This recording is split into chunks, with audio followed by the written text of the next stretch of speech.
Zowat de hele oppositie in de steden had de motie van wantrouwen inzien in de 5 deputeren. Aanleiding weer een rapport van een nachtelijke rekenkamer, maar er een flinke kritiek op het groenbeleid van de provincie. De deputeren bleven zitten. Ze wachten de uitkomst van intern onderzoek aan. De dwarpen Skraats, Kettens en Longerhou komen in actie in de plan van een groot Wiemoenenpark in IJsselmar. De provincie wil er 200 moen van 150 meter heeg plaatsen. Ik zou er een Wiemoenenpark komen maar tussen Haas en Exmarre.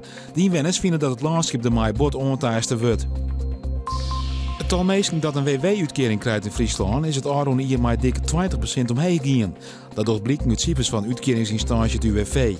In september kregen 13.482 mensen in Friesland een uitkering.